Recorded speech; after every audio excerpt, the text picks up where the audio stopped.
बाबा साहब कभी लालची नहीं रहे। बाबा साहब का पूरा जीवन अंतिम समय तक केवल आपके लिए गया। आगरा में देखो उन्होंने बहुत शानदार बात कही, इस तंबू में से बम्बू निकल गया तो क्या होगा। इसका मतलब ये था मैं चला गया तो मेरे भोले वाले समाज का क्या होगा। ये बाबा साहब की जाते जाते भी आपके बारे में सोचने का काम कर रहे हैं। इंग्लैंड की कॉन्फ्रेंस में परम पूज्य बाबा साहब डॉक्टर अम्बेडकर जब भाषण दे रहे थे अंग्रेजी में, उस समय छत्रपति साहू जी महाराज उनकी पत्नी भी वहां पर बैठे थे दरअसल दीर्घा में। तो जब जब परम पूज्य बाबा साहब डॉक्टर अम्बेडकर ओजस्वी भाषण अंग्रेजी में देते थे, छत्रपति साहू जी महाराज बहुत खुश होते थे, बार बार ताली बजाते थे, बहुत क्लैपिंग करते थे। तो उनकी पत्नी कहती थी छत्रपति साहू जी महाराज की, आप ज़्यादा खुश क्यों दिखाई दे रहे हैं? आप, मैंने देखा कि आज बहुत खुश हैं, बार बार आप क्लैपिंग कर रहे हैं, ताली बजा रहे हैं, इसके पीछे कारण क्या है? तो छत्रपति साहू जी महाराज ने कहा, मैंने जिस मकसद से डॉक्टर अम्बेडकर को पढ़ाई के लिए इंग्लैंड भेजा, आज मेरा मकसद पूरा हो गया। विश्व के सामने डॉक्टर अम्बेडकर क्या धड़ाके की अंग्रेजी बोल रहे हैं। तो ये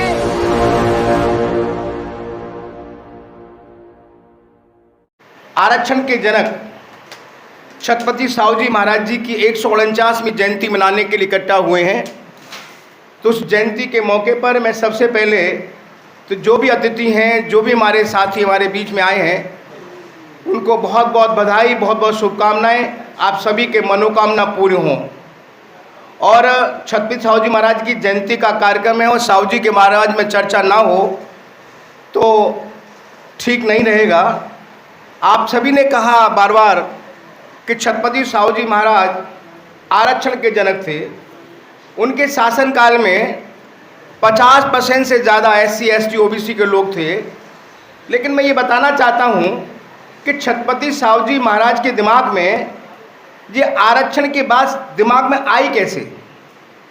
उनको जनक कहते क्यों हैं? ये आरक्षण के दिमाग में उनके बात ये घुसी कैसे, ये बात आपको समझना होगा। एक बार छत्रपति साहू जी महाराज, उनका जो शासनकाल था उसमें जो अस्तबल होता है, अस्तबल में आपने देखा बहुत सारे घोड़े और तमाम जानवर होते हैं।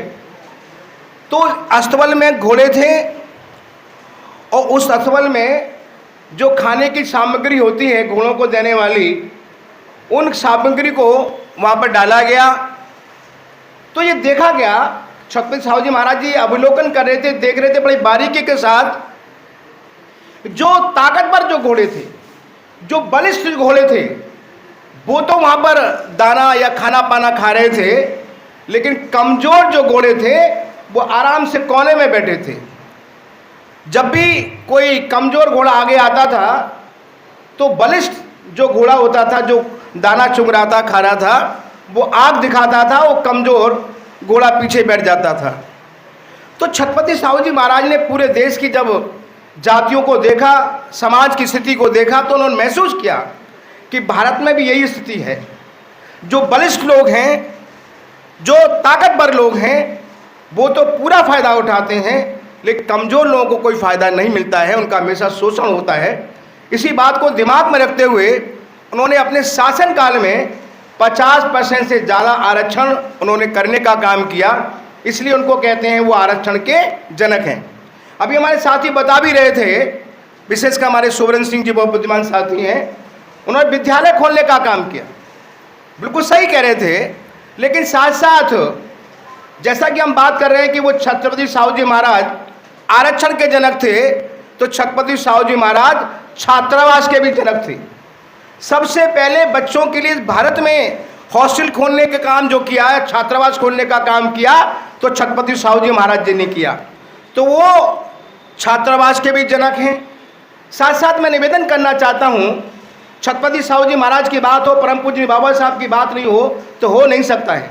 आप सभी को पता होगा कि छत्रपति साहू जी महाराज के ही सहयोग से इंग्लैंड में बाबा साहब को पढ़ने का मौका मिला, ये भी आप लोग जानते होंगे।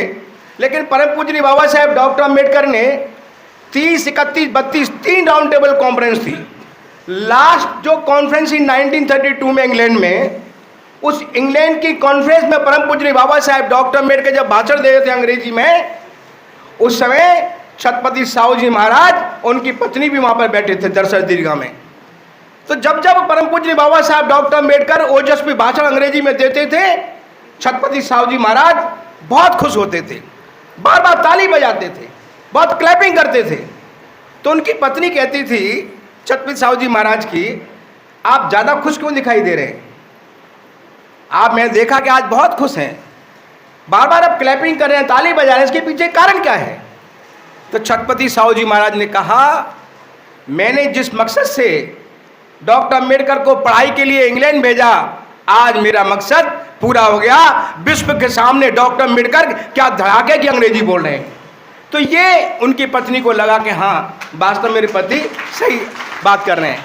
तो मेरा निवेदन ये है, जब इंग्लैंड से पढ़ के आए थे, इंग्लैंड से पढ़ के जब आए तो एक परिषद बुलाई गई उनके सम्मान में, उनके आदर में, और आपको जानकर बड़ी खुशी होगी, उस परिषद में परम पूजनीय बाबा साहब डॉक्टर अम्बेडकर बग्गी पे बैठे थे और स्वयं छत्रपति साहू जी महाराज उस बग्गी को चला के लाए थे। तो ऐसा महान व्यक्तित्व छत्रपति साहू जी महाराज थे।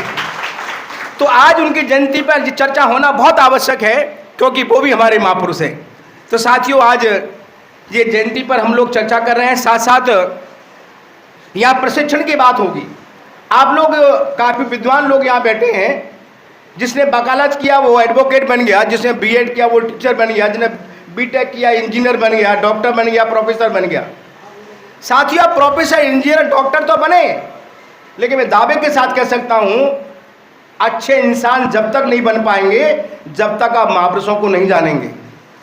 सबसे पहले तो आपको पता होना चाहिए कि महापुरुष है कौन। उसके बाद ये पता होना चाहिए कि उस महापुरुष ने हमारे लिए क्या किया है।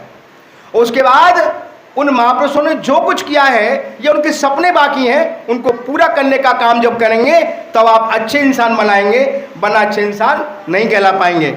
साथियों, आज कैडर कैंप की जब चर्चा हो रही है, प्रशिक्षण की चर्चा हो रही है, यदि आप अच्छा प्रशिक्षण लेंगे, अच्छी ट्रेनिंग लेंगे, तो काम आप अच्छी प्रकार से कर सकते हैं।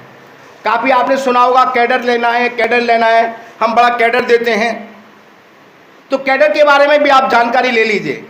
कैडर का जो फुल फॉर्म है वो CADRE है। CADRE। मैं क्यों बता रहा हूँ कैडर का फुल फॉर्म? जब आप कैडर लेंगे या ट्रेनिंग लेंगे या प्रशिक्षण लेंगे, तो सबसे पहले तो आपके अंदर एबिलिटी आएगी। सबसे पहले कैपेबिलिटी आए, C फॉर कैपेबिलिटी। मैं रुकना है क्या?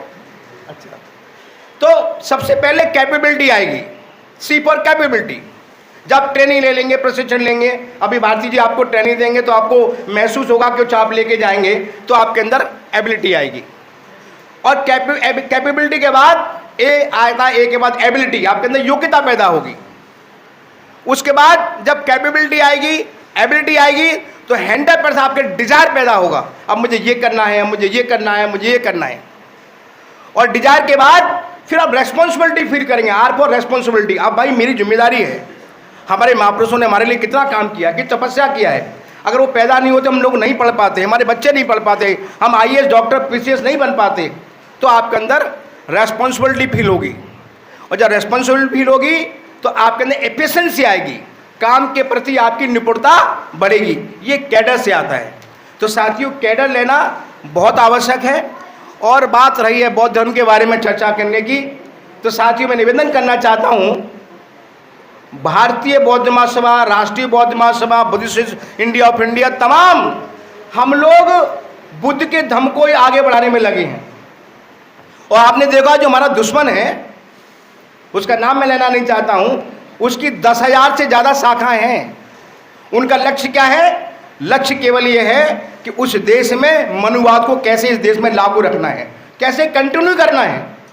और हमारा लक्ष्य क्या है? हम चाहते इस देश में मानवतावादी समाज बने, इस देश में प्यार मोहब्बत भाईचारा वाला समाज बने, इस देश में नैतिकता वाला समाज बने। और नैतिकता कैसे बनेगी? जब महापुरुषों को पढ़ेंगे, बुद्ध को पढ़ेंगे। तो बुद्ध की इसकी बात करेंगे। जब ये चर्चा कर रहे थे हमारे साथी, 1935 में परम पूजनीय बाबा साहब डॉक्टर अम्बेडकर ने जो नागपुर के पास नज़दीक जगह है येवला, वहाँ पर शपथ लिया था। क्या शपथ ली थी? मेरे बस में नहीं था हिंदू धर्म में पैदा होना, लेकिन एज ए हिंदू मैं नहीं मरूंगा, तो 1935 में बाबा साहब ने शपथ लिया और शपथ लेने के बाद बाबा साहब डॉक्टर अम्बेडकर ने तमाम धर्मों का अध्ययन किया। जब अध्ययन कर रहे थे उसी समय हैदराबाद के निजाम जो बहुत अरबपति थे, हैदराबाद के निजाम ने परम पूज्य बाबा साहब डॉक्टर अम्बेडकर को एक ब्लैंक चेक दिया और ब्लैंक चेक देकर कहा, डॉक्टर अम्बेडकर चाहे जितना पैसा इसमें भर लो, आप पैसा ले लो, आप इस्लाम धर्म को स्वीकार करो। लेकिन साथियों आपको पता होगा परम पूज्य बाबा साहब डॉक्टर अम्बेडकर ने चेक को ठोकर मार दिया। 14 अक्टूबर 1956 में बुद्ध के धर्म को स्वीकार किया। तो बाबा साहब कभी लालची नहीं रहे। बाबा साहब का पूरा जीवन अंतिम समय तक केवल आपके लिए गया। आगरा में देखो उन्होंने बहुत शानदार बात कही, इस तंबू में से बम्बू निकल गया तो क्या होगा। इसका मतलब ये था मैं चला गया तो मेरे भोले वाले समाज का क्या होगा। ये बाबा साहब की जाते जाते भी आपके बारे में सोचने का काम कर रहे थे। तो मेरे निवेदन ये है हमें अपने महापुरुषों के बारे में जानना चाहिए। और अगर आप देखेंगे बुद्ध धर्म के बारे में, आप सेंसस पढ़ लीजिए 2011 का। 2011 के जनगणना के अनुसार हमारे देश में मात्र 87 लाख बुद्धिस्ट हैं। तो कहाँ बाबा साहब का मिशन पूरा हो रहा है, कहाँ बुद्ध का मार्ग आगे जा रहा है। इस साथी इसके सबके हम दोषी हैं। तो हम सबको मिलकर इस पवित्र काम को भी साथियों आगे बढ़ाना चाहिए। तो मैं ज़्यादा नहीं बोलूँगा क्योंकि माननीय भारती साहब को मैं भी सुनना चाहता हूँ, मैं भी उनसे बहुत कुछ सीखता हूँ। तो पूरा समय मैं उनको ही देना चाहता हूँ। और मैं बार बार सभी हमारे जो साथी बहुत दूर दूर चल के आए, काफ़ी बरसात का मौसम था, आज का संडे का दिन लोगों का अपना बहुत ही महत्वपूर्ण काम निपटाने का समय होता है। उस समय को छोड़कर आप लोग यहाँ पे आने का काम किया है। आप लोग साधुवाद और धन्यवाद के पात्र हैं। विशेषकर हमारे सारे आयोजक साथी, चाहे वो लोकसभा के साथी हों, जिला के साथी हों, विधानसभा के साथी हों, पुनः रात और दिन लगाकर यहाँ पर काम करने का सबने काम किया, उनको भी मैं मन की गहराई से धन्यवाद देना चाहता हूँ। नमो बुद्धाय, जय भीम, जय भारत। बहुत बहुत